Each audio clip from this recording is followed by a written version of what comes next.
आज हम करेंगे कहानी दो बिल्लियाँ और बंदर। इस कहानी में हम पूरा दो बिल्लियों और एक बंदर के बारे में पढ़ेंगे। किसी नगर में दो बिल्लियाँ रहती थी। एक दिन उन्हें रोटी का टुकड़ा मिला। वह आपस में लड़ने लगी।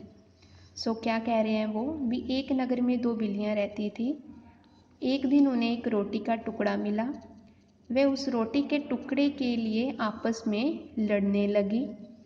वह उसे आपस में समान भागों में बांटना चाहती थी, लेकिन उन्हें कोई ढंग ना मिला।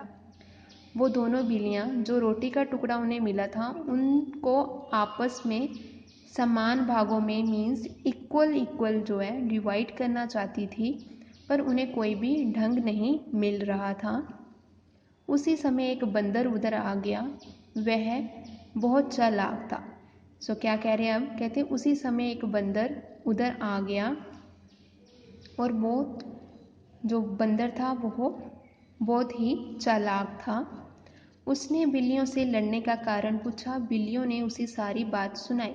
कहते बंदर जब वहाँ पे आया तो उसने दोनों बिल्लियों से आपस में लड़ने का कारण पूछा, तो बिल्लियों ने उसे सारी बात जो है वो बताई।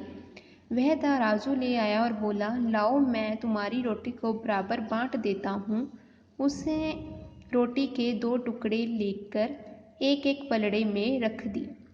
तब कहते जब बंदर ने बिल्लियों की सारी बात सुनी, बात सुनने के बाद वह एक तराजू ले आया और बोला, भी मुझे रोटी का टुकड़ा दो, मैं इनको बराबर बराबर बांट देता हूँ। फिर उसने क्या किया, तराजू के दो पल्लड़ों में उसने रोटी को बराबर हिस्सों में बांटकर रख दिया।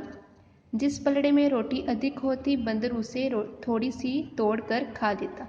कहते जो उन्होंने रोटी को बराबर भागों में बांटा था और तराजू के दोनों पलड़ों में रखा था, आधा एक पलड़े में और आधा दूसरे पलड़े में। उसके बाद क्या करता है बंदर, कहते पलड़े के जिस और भी थोड़ा सा अधिक वजन होता, पलड़ा थोड़ा सा ज़्यादा होता, तो बंदर क्या करता, उस तरफ से एक छोटा सा टुकड़ा रोटी का तोड़कर वह खा लेता। इस प्रकार थोड़ी सी रोटी रह गई। कहते यही जो प्रोसेस है वो चलता रहा और ऐसे ही बंदर जो है थोड़ी थोड़ी करके रोटी खा गया। बिल्लियों ने अपनी रोटी वापस मांगी। फिर कहते हैं बिल्लियों ने है जो अपनी रोटी बंदर से वापस मांगी, लेकिन बंदर ने शेष बची रोटी भी मुंह में डाल ली। शेष मतलब होता है जो थोड़ी बहुत बची हुई रोटी थी, उसने वो भी फटाफट से अपने मुंह में डाल ली। बिल्लियां मुंह देखती रह गईं। जो बिल्लियां थी वो क्या है, बंदर का मुंह देखती ही रह गई। इस स्टोरी से हमें, कहानी से हमें क्या शिक्षा मिलती है? शिक्षा, आपस में लड़ना झगड़ना अच्छा नहीं। इस कहानी से हमें यही शिक्षा मिलती है कि हमें आपस में कभी भी लड़ाई नहीं करनी चाहिए। लड़ना झगड़ना अच्छी बात नहीं है, क्योंकि आपने ये देखो कहानी में भी बच्चों यही सब पढ़ा है। अगर दो बिल्लियां आपस में लड़ाई ना करती, झगड़ा ना करती, तो वह रोटी का जो टुकड़ा था उसको आपस में बांटकर खा सकती थी।